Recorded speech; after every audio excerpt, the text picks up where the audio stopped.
We'll wait for some time, guys, to check if somebody else joins.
So good evening, guys.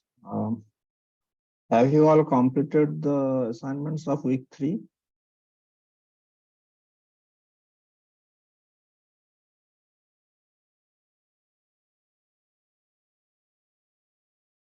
Can you hear me?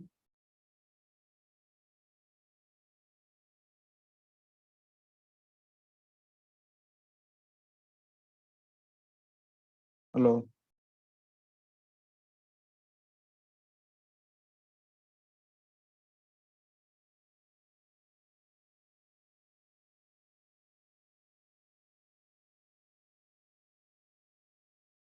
Vaibhav, you are there? Yes, sir. Okay, so your week 3 assignment deadline is completed, I think, right? Yes, sir. Okay. Could you solve all the problems? Yes, sir. And how's week 4 going on? Are you able to This solve all the? no. Okay. So where is your problem in week 4? Okay, let's Uh, first let's discuss some problems. And then if you have any doubt, so today we'll start with discussing the week 3 assignment first, and then we'll solve some problems out of the week 4 contents, which may help you in solving the assignments. And all. So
okay, so week 3 content was mainly about uh, screw designs, then solidification time.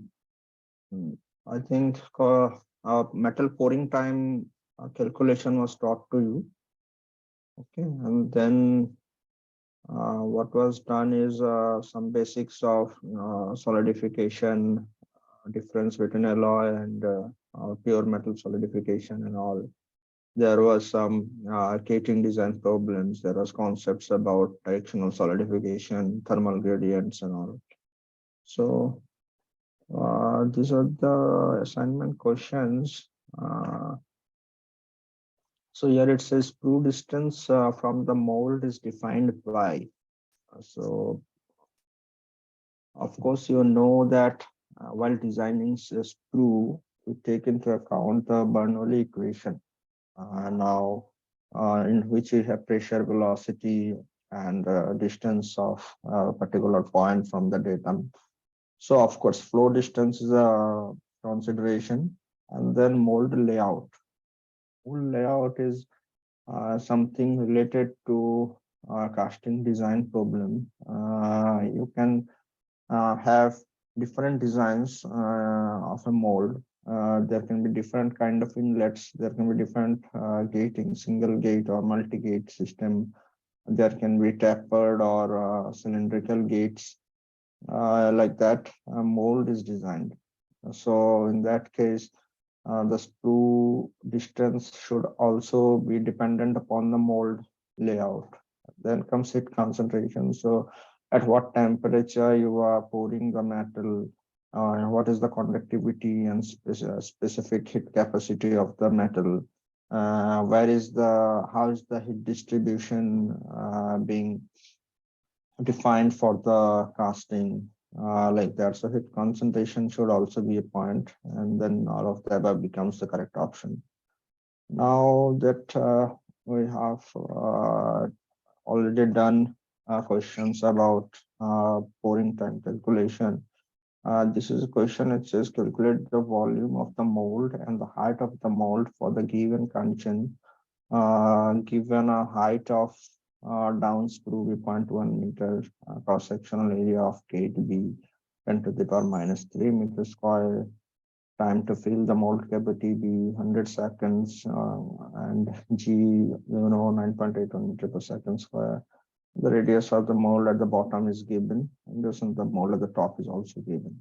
So we have already done some sort of this problem earlier in the earlier sessions. So from that you can specifically find this as it is already solved here given. So you first calculate the metal calculate the mold volume, right? So you know that the time of pouring is given by the volume of the mold divided by choke area into that uh, what is that called, velocity of the flow. Okay, so choke area means the smallest area out of the area of gate or sprue. Okay, so here you have to find the, what is the given, you have to find the volume of the mold and height of the mold. Okay, so time of filling the mold cavity is given as 100 seconds. So you know that a volume, and it is what geometry is this? Uh, this is a tapered mold. Okay, so for a tapered cylinder, the volume is given by the surface area of the top and the bottom. Okay, plus the area of the outer periphery area of the tapered portion. Okay, which is the top radius is capital R, the bottom radius is small r. Then you find the top surface area is pi into capital R square. Bottom surface area is pi into smaller square, and the area in between is pi into capital R into smaller. So the total surface area multiplied by h height gives you the volume, and 1/3 of that gives you the volume of the tapered cylinder. Okay, so from that, if you put the solidification time, sorry, the metal pouring time value, which is given as 100 seconds, using that you can find out the height of the particular mold. Okay, which is to be 0.415 meters. So now we move to the next question.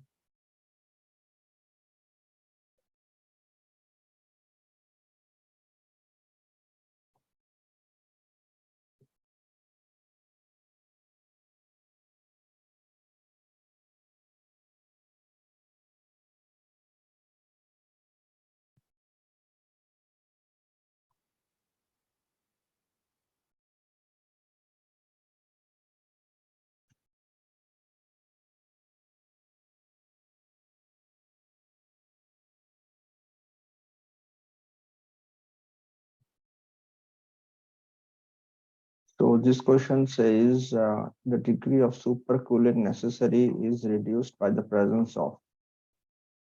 So supercooling is somewhat related to the property or crystal structure of the material.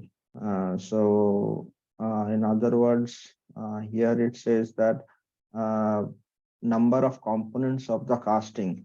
So no, that's not the true option, because supercooling is related to the crystal growth. Okay, and that is and that is directly proportional to the amount of surface area available. So you know that for a convex spherical surface, we have the highest cooling rate, uh, followed by a rectangular or cubic surface, and then followed by a concave surface. This has been taught to you also, I think. So in that regard, type of crystal structure, which is not a correct answer, because that is again dependent on the surface of the free surface available. So that way, option C, becomes the correct option. Surface that serves as initial nuclei for crystal growth. The next question says aspiration effect is used when. So aspiration effect, is the phenomenon by which flowing metal picks up air bubbles. And why does this happen? It happens when there is due to anomaly in the continuity equation. Okay, so when there is a break in continuity, when there is a sudden change in the direction of flow, we find the aspiration effect happening. Okay, so option C again becomes the correct one. Which of the following is not a type of gating that you know very well? You have taught that multiple times. You have a vertical gating system in which molten metal pours in from the top. You have the bottom gating system in which the molten metal comes up from the bottom. It's a bottom up flow. Okay, and then you have the parting line gating system in which you combine the both, and you make the material flow at a midway between the top and the bottom surface. Okay, so incline gating is not something relevant to a gating system. So D becomes the correct option. Then it says the pressure in a mold is balanced by. So of course, pressure will be balanced by the design of the sprue, right? The path which the molten metal follows. You all know Bernoulli equation related to that. So you always pick up air bubbles or find aspiration effect when you use a straight sprue design or a short sprue design. So you should always use a tapered sprue design to balance the pressure and avoid aspiration effect. Now, thermal gradient. We know, what thermal gradient is. Thermal gradient is something related to the type of gating system.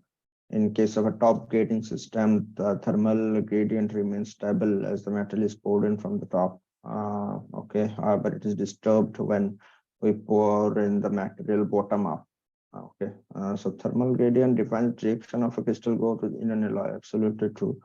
And then leads to presence or absence of microporous defects. Yeah, of course. So you can find such defects in case of a bottom gating system because the thermal gradient is not stable in there. Okay, so both A and B becomes correct option here. And then it says which of the following doesn't define the crystal structure of casted alloys. Crystal structure of casted alloys shall not be dependent upon room temperature because room temperature happens to be the initial temperature of metal pouring, and the temperature of the pouring metal defines it. Okay, so room temperature is not a correct option. Okay, so which of the following is not true? Risers, part where excess fluid rises up above the shape of the part to make sure the mold is completely full. So yeah, this is true. And then sprue, the vertical passage that connects the pouring basin with the runner or gate. Absolutely true. Pouring basin to direct the flow of metal from ladle to gate. No, the reverse happens. So pouring basin is to direct the metal flow from the gate to the ladle. Okay, so this one is not true. Now top gating is used for what? Okay, just now I have explained that top gating is used for directional casting because we have a stable thermal gradient, whereas bottom gating is used for tall casting because there is a longer height of the mold. So what happens is erosion rate is much higher than if you go for top gating. So bottom gating is used to restrict the metallic erosion, and hence in case of tall casting, we use the bottom gating system. Okay.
So now we will, I hope there is no doubt with the week three problems now.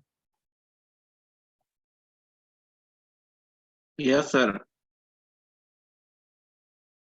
Okay, so I'll move to some problem solving, taking into consideration the week three content, week four contents actually. I will give you a problem. Please try to understand and try to solve. Then I will show you the solution.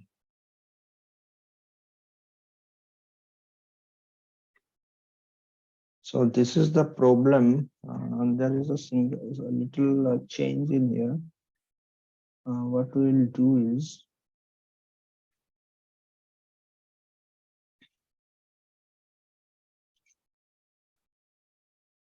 there is a superheat.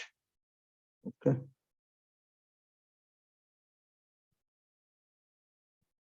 With the pouring temperature of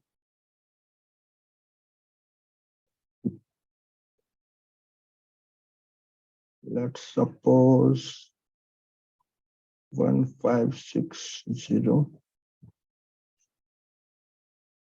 degrees centigrade, and then the specific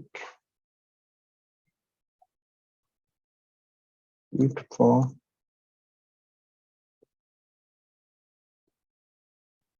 molten metal is let's suppose 0.46, okay, kilojoule each Kelvin. So this is the problem with this uh, little addition. Please try if you can solve, then I will discuss the problem.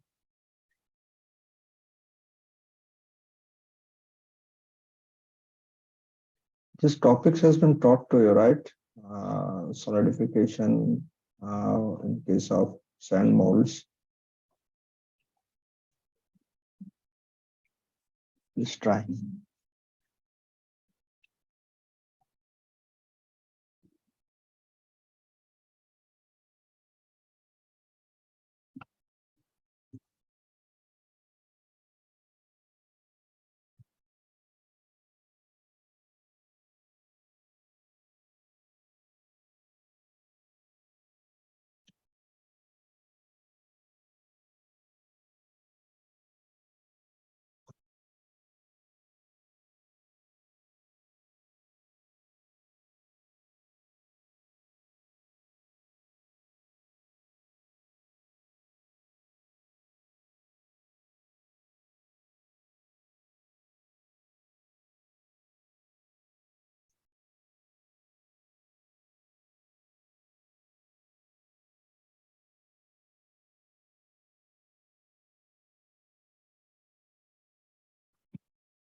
So are you able to do it?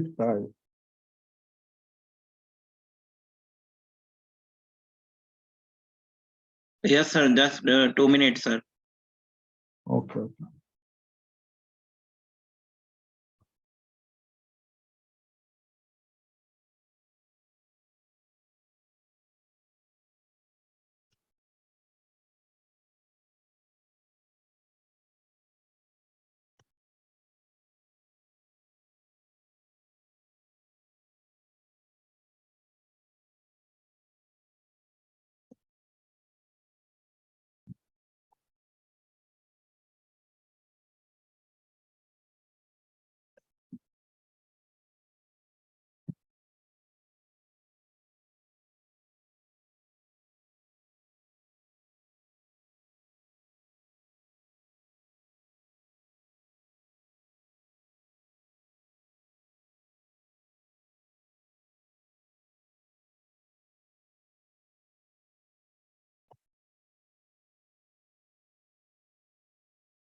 शायद answer गलत आ रहा है, method तो सही है। 81 hours आ रहा है पहले केस में। Okay. I don't think so. Calculation में कहीं पे गड़बड़ हुई है। Okay. Let's show you the solution.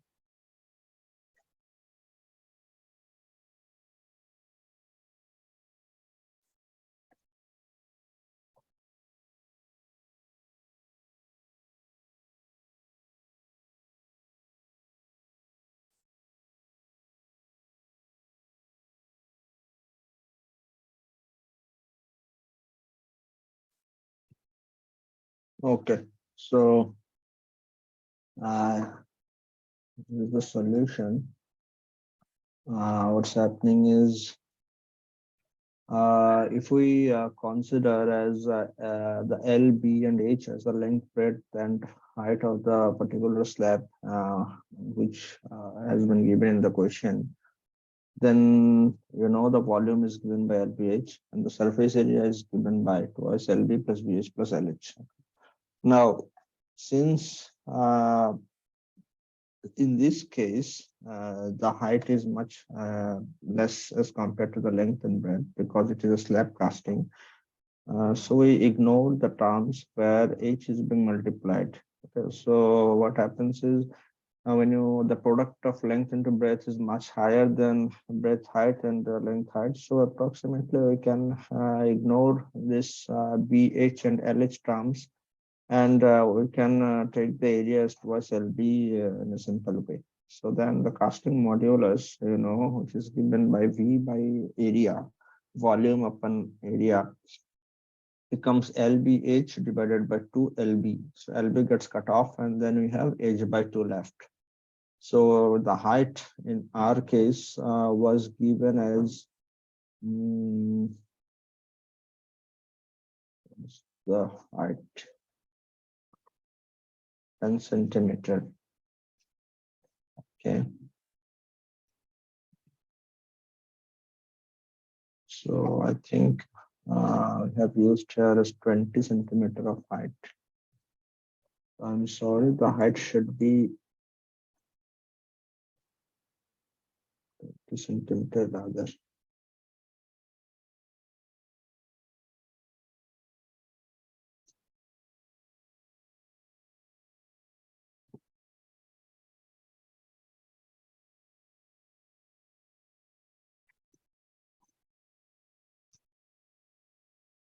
So you have solved by 10 centimeter thickness height, right? Yeah. Yes, sir. Okay.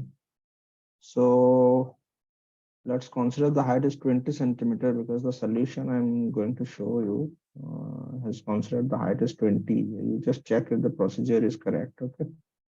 Okay, sir. And then same in case of sphere dia. In the second case,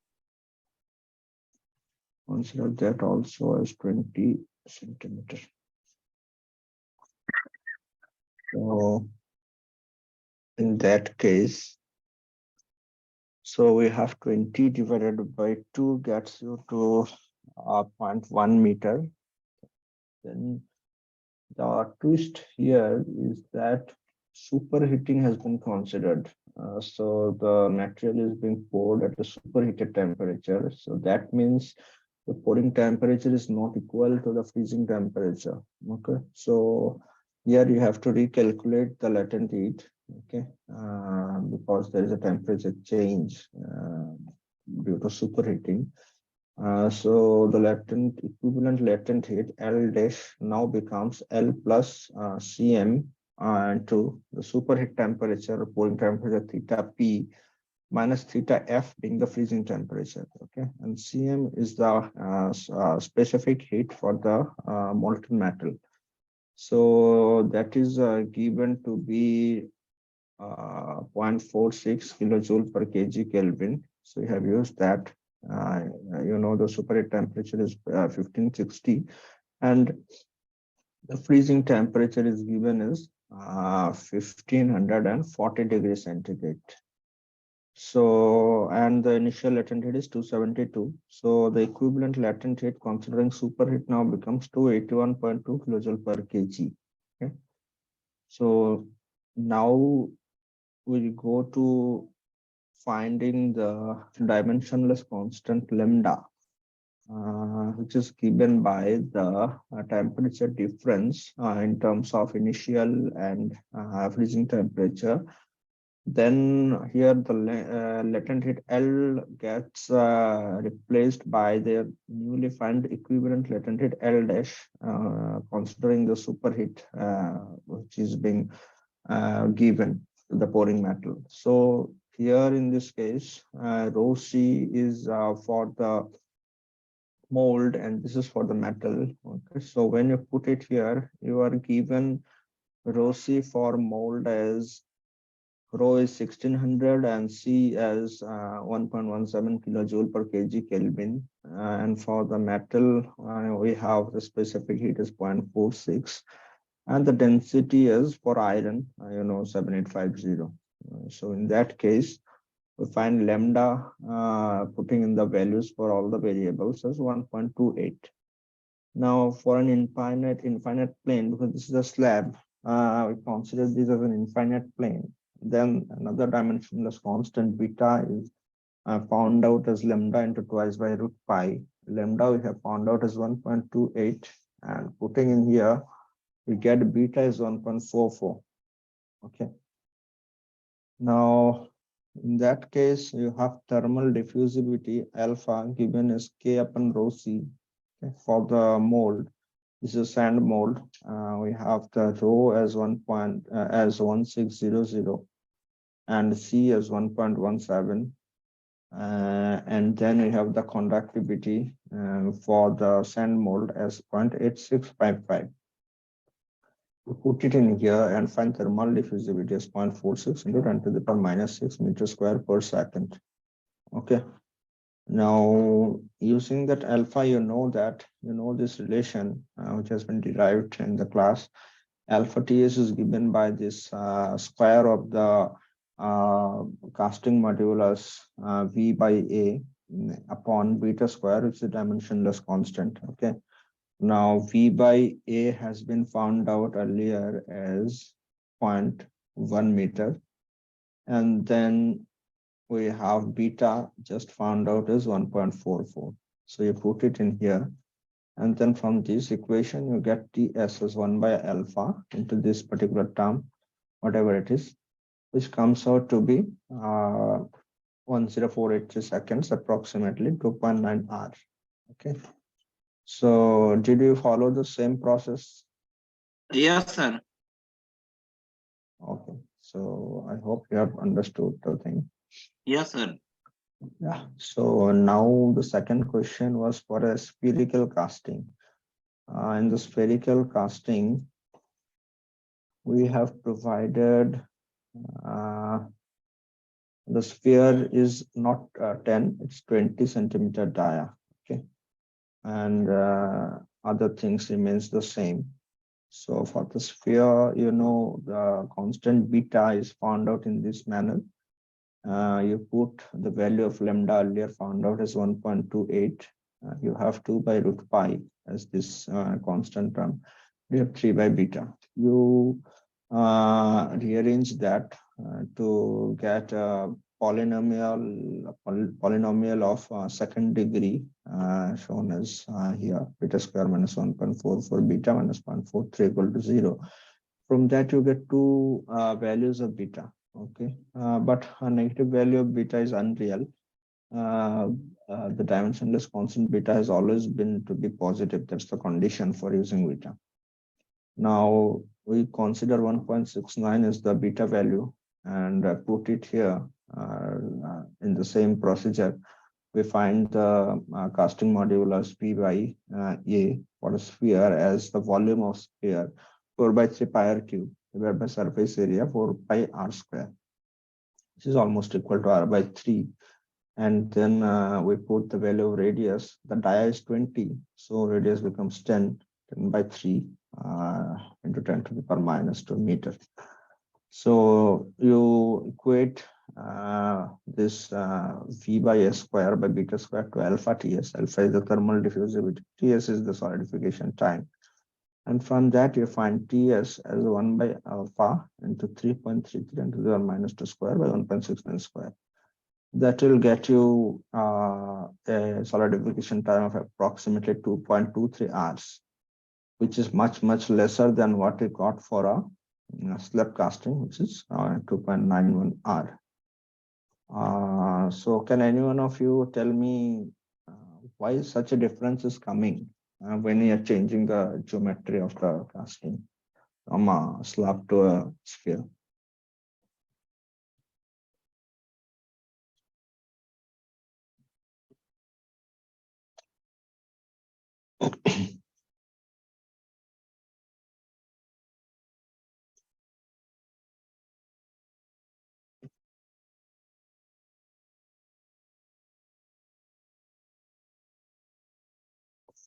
What?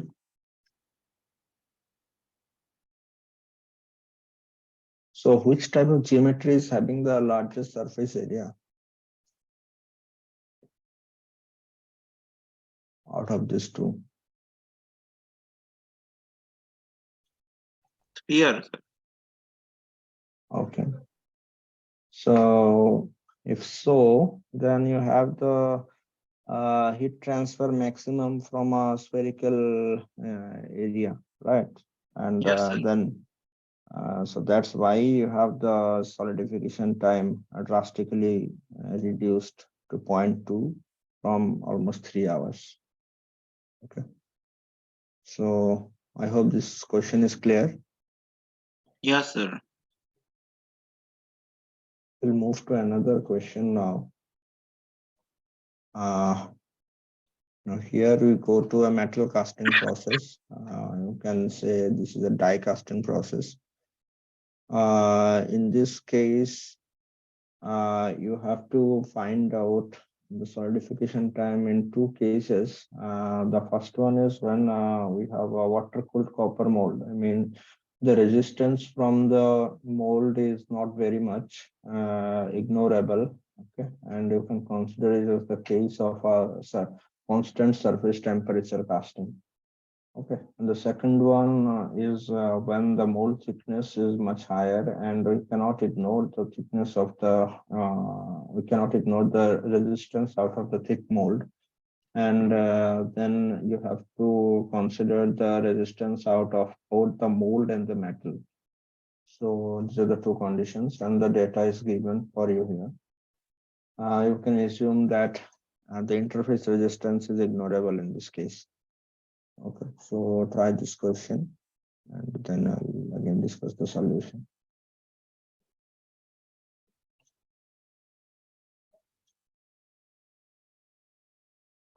The dimension of the slab you can take as 10 centimeter.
இது அந்த அந்த பக்கம் போறீங்களா அங்க ஒரு மைதானமாட்டம் இருக்குல்ல அதான் ஒரு 200 மீட்டர் அவ்வளவுதான்.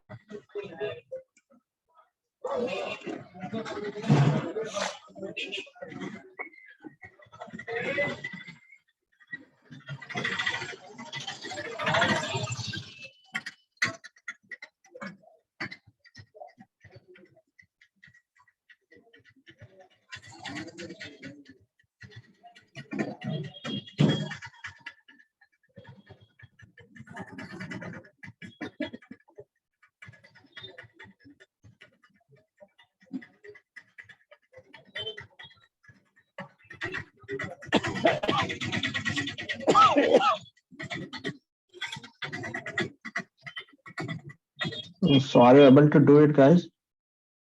No, sir. Okay. So let's share the solution and discuss it.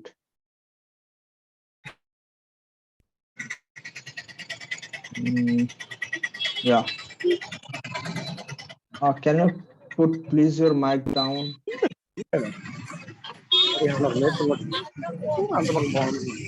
The mic is on for somebody. Can you please just mute yourself if you have nothing to tell?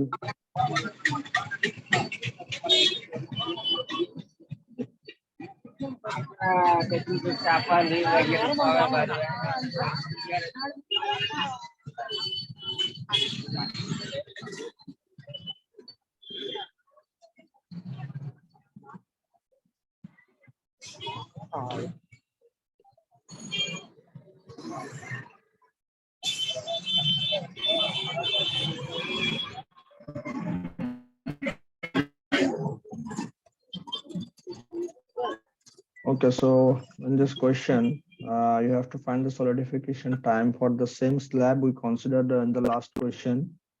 Okay, the slab has a thickness of 10 centimeter and the initial room temperature is 28 degrees centigrade, right? Now, you have been said that the resistance can be ignored at the metal mold interface. We have two problems to solve. One is a thin mold with negligible mold resistance, and then we have a thick mold, considerable mold resistance. Okay, the first problem is of a constant casting surface temperature problem. The second one is a combined casting mold resistance problem. Okay, so here you have theta s initially given as 28 degrees centigrade, and height of the particular casting is 10 centimeter or 0.1 meter. Now, you know this particular relation of finding out the finding out the xi value, okay, through this error function equation. And how do you find this error function? Okay, so you just keep the left hand as it is and put the values corresponding to the variables on the right hand side.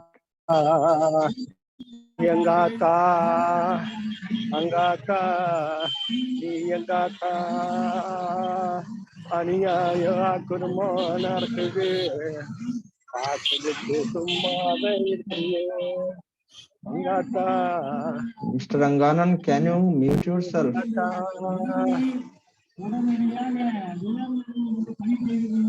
Hello.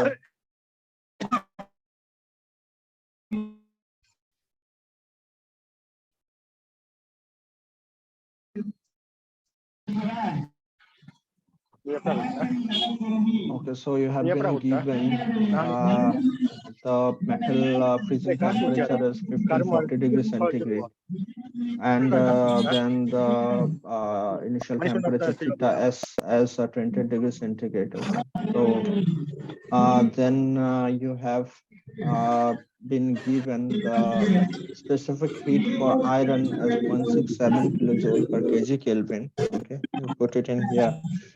And then you have the latent heat here, L, 272 kilojoule per kg. It is given for iron, you can see. and then you have this root pi. So when you calculate this particular thing, you get 2.1 as the RHS value. Okay. On the left hand side, you have xi e to the power xi square error function of xi. Okay. And now you have just to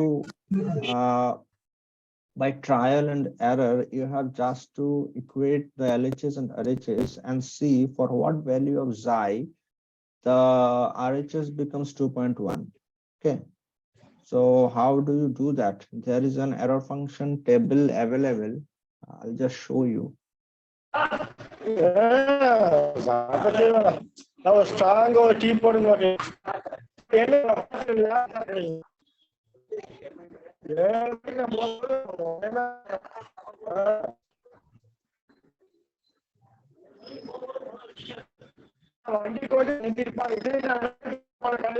Mr. Ranganan, Mr. Ranganan, please mute your mic.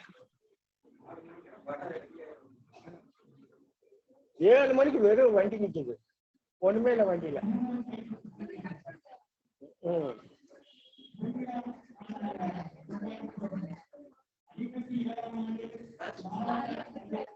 Strong tea late ஆயிடுச்சா? எதுக்கு பட்டாணி?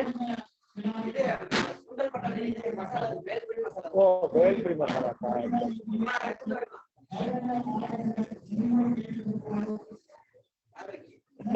So, Mr. Anganan, are you there? Hello.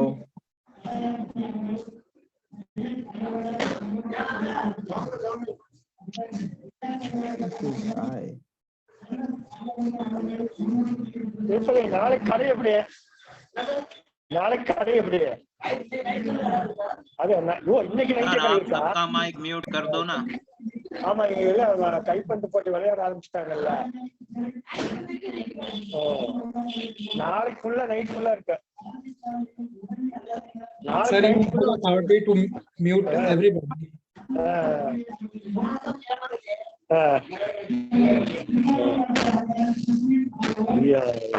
திருவிழாவை நம்பி புதுசா கடை போட்டிருக்காங்க.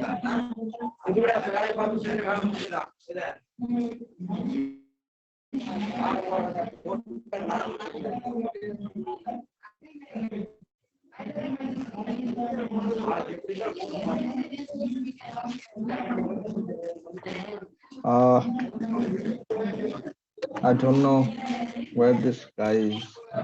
Anyways, can the other people see my screen? Yes, sir.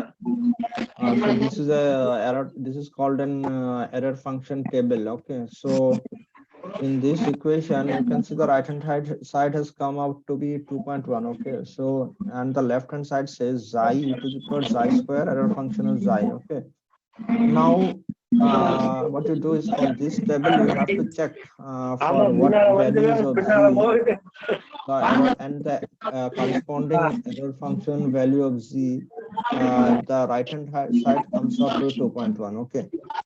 And generally if such type of questions comes out in your exam, they will give you a particular range. I mean, you don't have to start guessing right away.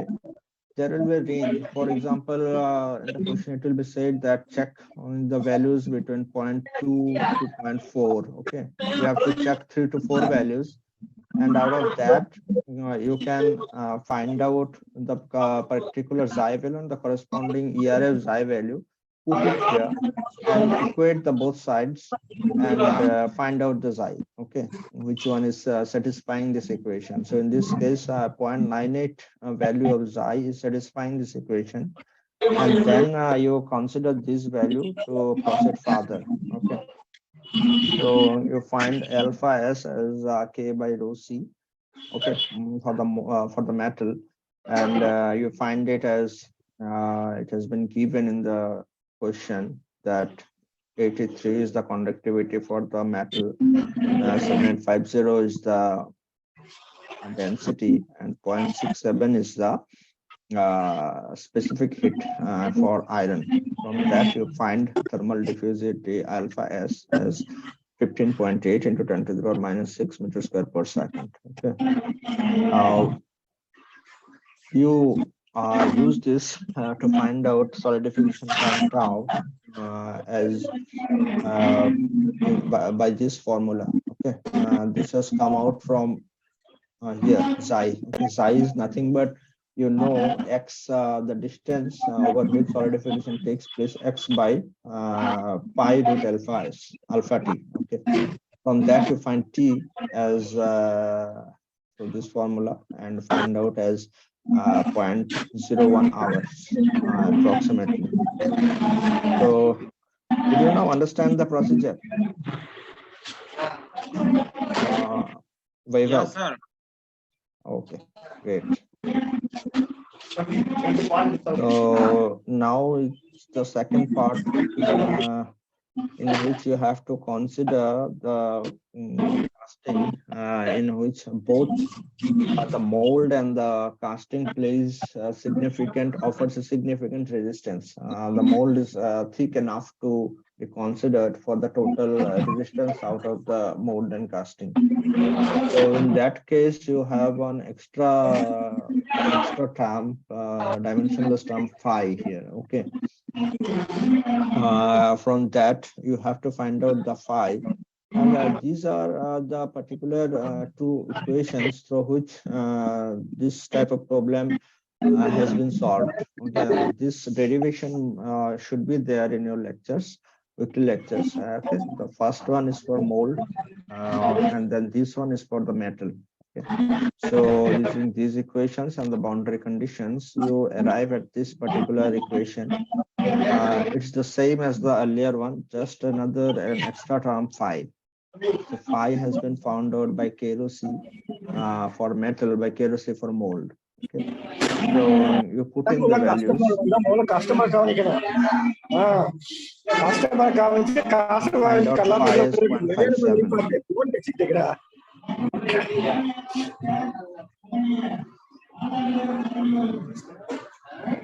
0.57. And find out phi is 0.57. Okay. Now, same as before, you put here the value of phi, which is 0.57. And the right hand side is the same because the data remains same. So right hand side is 2.1, and now the left hand side changes with another extra term 0.57. Now in the same procedure, you look at the error function table, this one, and try to find for what value of xi corresponding year of xi, and this equation is satisfied.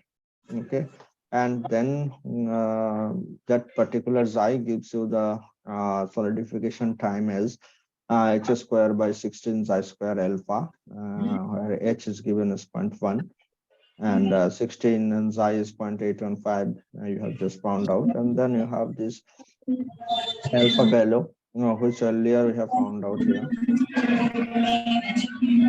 So 15.8 into 10 to the power minus 6 meters square per second.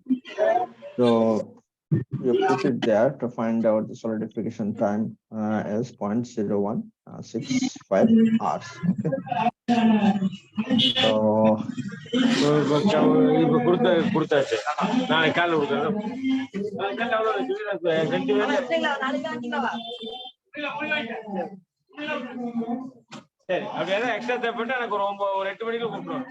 did you get this problem, Vaibhav? Yes, sir. Okay.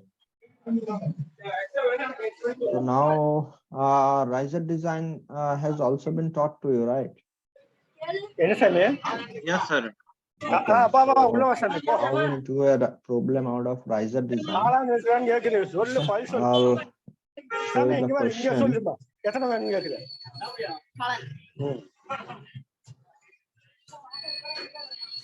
So try to solve it out, and then we'll discuss again.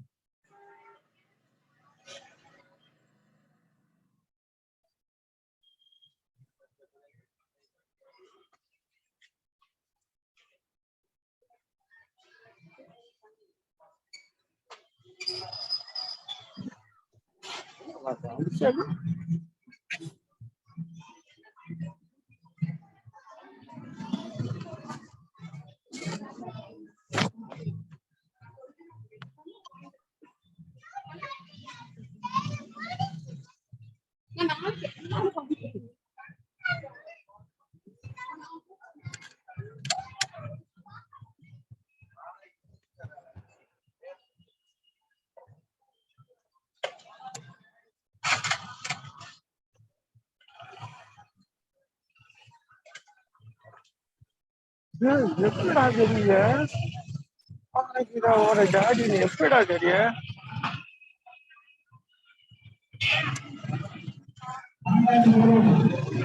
Sir यहाँ तक मैं नहीं पहुंचा हूँ तो ये तो मुझे मालूम नहीं है। Okay, so I will explain it for you then. So this question, in case of riser design, you must know that there are multiple methods. Okay, you can do it by Chaurin's principle. You can do that by Penn's method. You can do that by modulus method. Then for every method, you have to look out for the minimum dimension we can go in order to save material, and that should be an economic design. Okay. So in this case, the problem says that a cylindrical riser must be designed for a sand casting mold. The casting itself is still a rectangular plate with dimensions 7.5 cross 12.5 cross 2 centimeter cube. I don't know who this person is.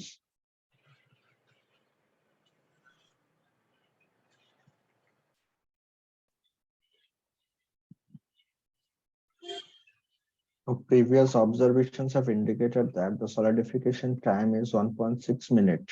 Okay. The cylinder for the riser has a height to diameter ratio as 1. Okay. This has been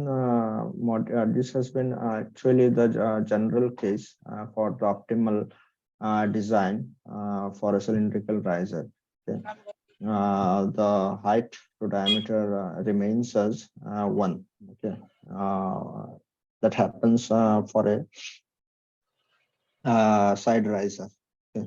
Now you have to find out the dimensions of the riser so that its solidification time is 2 minutes. Right. So this is called the casting modulus, or V by A.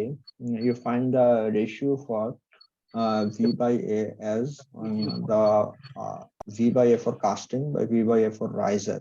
Okay, this is the you can see in the screen that we have already done for a slab. The volume is length with height multiplied, and the area is twice of LBBH LH.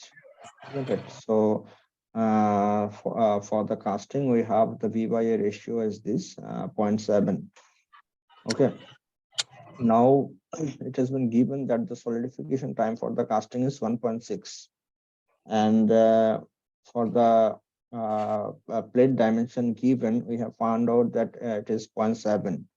Now when you do that, okay, you know that the solidification time is given by mold constant gamma here multiplied by casting modulus V by A square. Okay.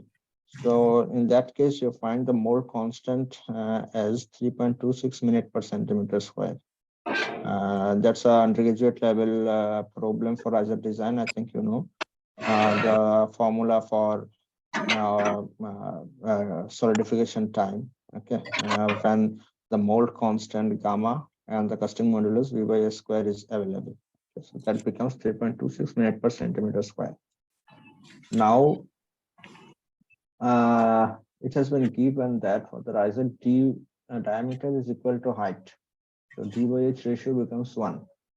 And the required solidification time now is 2 minutes. Okay, so the volume is pi d square by 4 into H, or pi r square H for a cylinder, you know that. And you know the area is 2 pi r H or pi d H.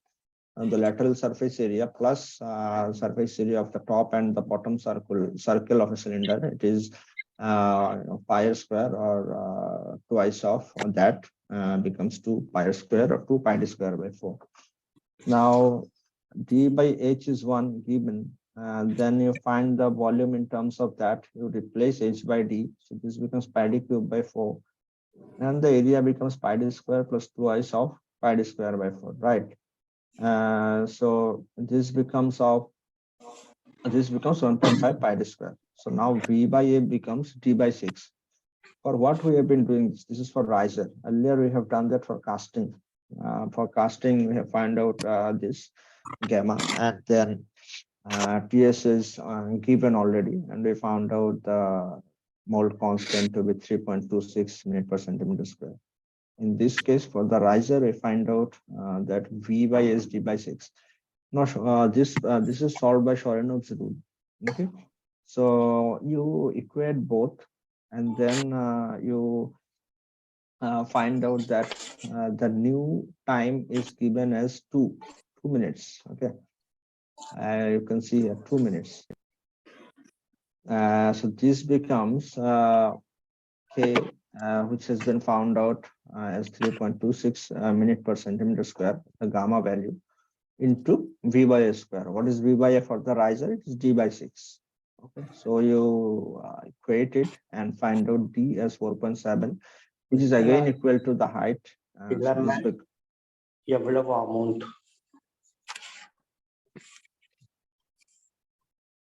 Hello. Hello.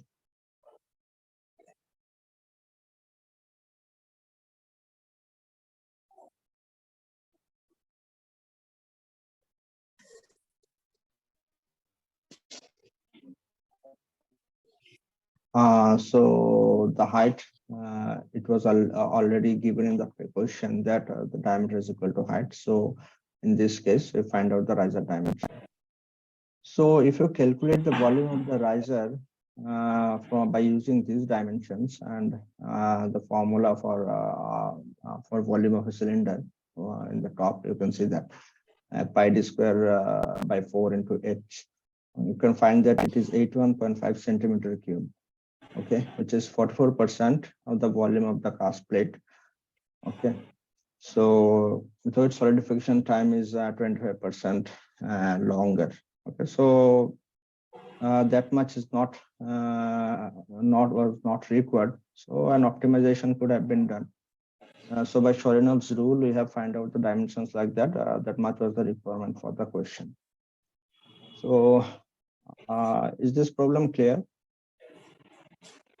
Yes, sir. Okay. Now there can be some modifications to this problem, like you could find out the A by B ratio. Okay, we have find out the casting modulus as V by A here using Chernov's rule.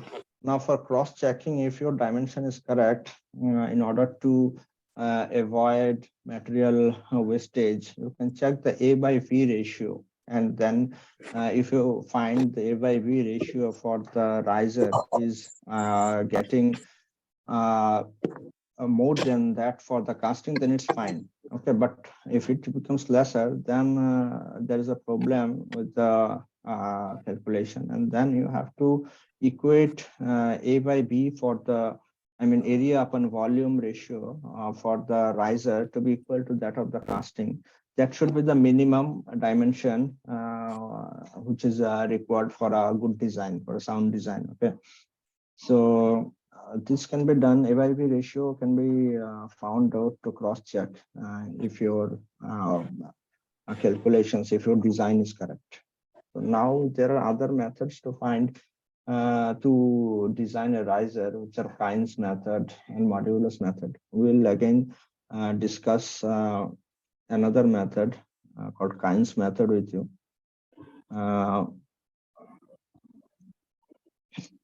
So here you can see the Kynes equation is given by x equal to a by y minus b minus c. So in that case, I would tell you that this a, b, and c things are constant and experimentally found out, and this should be given to you. Okay, you don't need to find that out explicitly. So generally, for steels, a happens to be 0.1 and B happens to be 0.03, and C is something which depends upon the fact if the mold and if the mold material around the casting and the riser are same. Okay, so if it is same, then we take down C as unity. And if it is not same, then we take down the C values, which then has to be found out experimentally again. Now, what is X and Y? X is the freezing ratio, which is found out by A by V, area upon volume ratio for casting, to area upon volume ratio for the riser. Okay, so that gives you X. And what is Y? Y is the volume ratio for riser to casting. Okay, VR by VC. So here you can see volume of riser to volume of casting ratio is being shown in the y-axis, and the freezing ratio, which is area upon volume for casting to area upon volume for riser, is given in the x-axis. Okay. Now, at different values corresponding to x and y, a curve is formed, and beyond the curve, you get a sound casting. If you get any value beyond the curve, any value of x for a particular y beyond this curve, we get a sound casting. We consider this as a sound casting. Otherwise, we consider that there should be shrinkages, and you should provide allowances and all for that.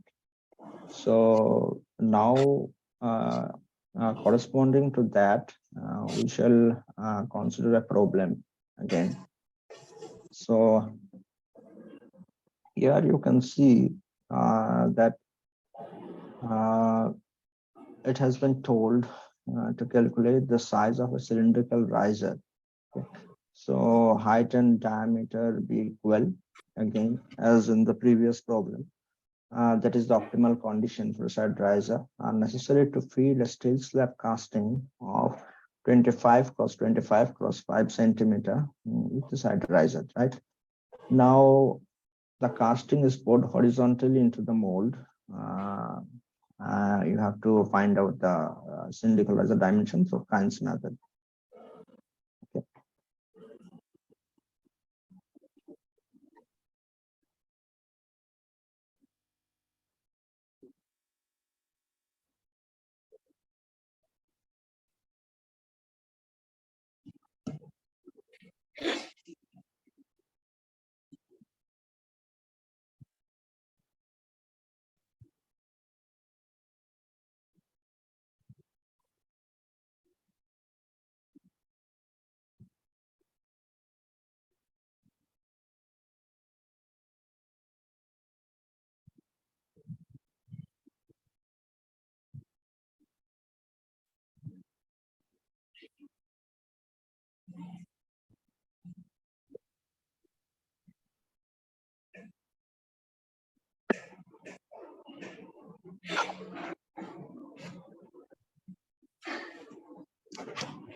Okay.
So let's go through the problem.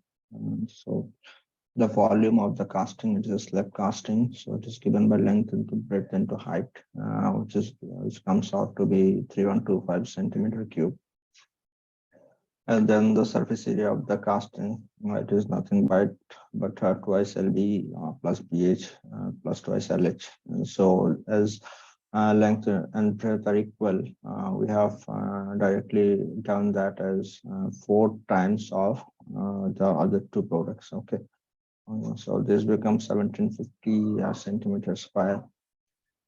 Now, volume of riser is pi d cubed by 4, which is because we have here that the height is equal to the diameter at optimal condition. Okay, so the volume becomes pi d cubed by 4, and then the surface area for the riser, which is nothing but the surface area of the top and the bottom circular surface plus the lateral surface of the cylinder. Okay, so using that, we find that it is almost equal to 1.25 pi d square. Okay, now the freezing ratio, as I have already told, is nothing but area upon volume ratio for casting to area upon volume ratio for the riser. You find it out here. We have already found out for the casting as 3125 by 1750. Okay. Sorry, it is A by V. So it becomes 1750 by 3125. So this is becomes the numerator, and the denominator we have area upon volume for the casting. So for the casting, area is 1.25 pi d square, and the volume is pi d cubed by 4. You just put it here to find out the ratio as 0.112 d. Now y is nothing but the ratio of riser volume to casting volume. Okay, so riser volume is has been found out to be pi d cubed by 4, and the casting volume is nothing but 3125 centimeter cube. You put it here and find out the value of y as 0.000251 d cube. Now you put it in the Cairns equation. Okay, so this is a steel slab casting as it is given in the question. So for a steel, I told you A is generally 0.1. You can take that down from the table here. It is 0.1 for a steel slab.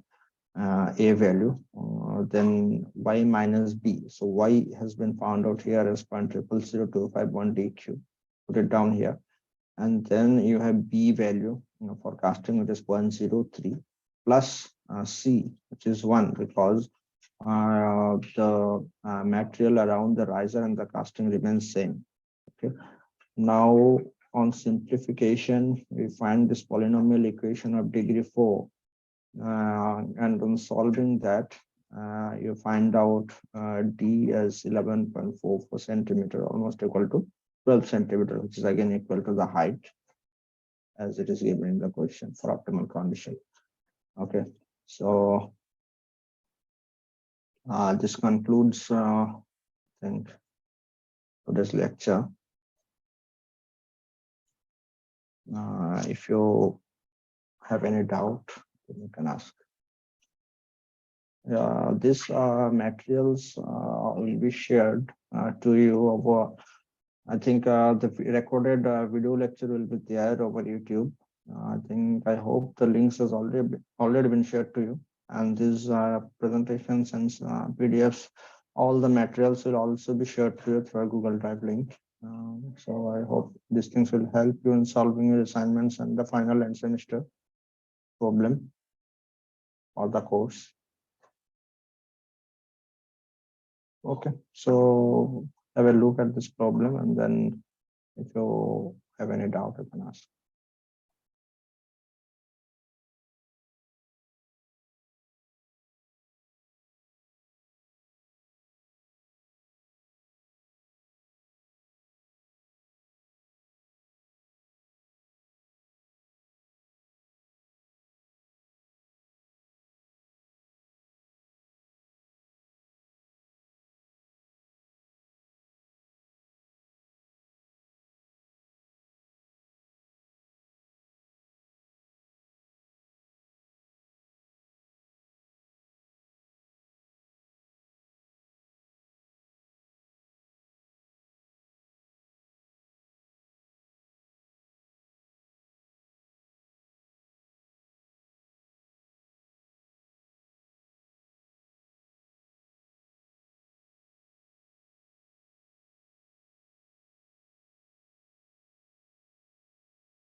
So we're close to the end. Please ask if anybody have any doubts. Okay.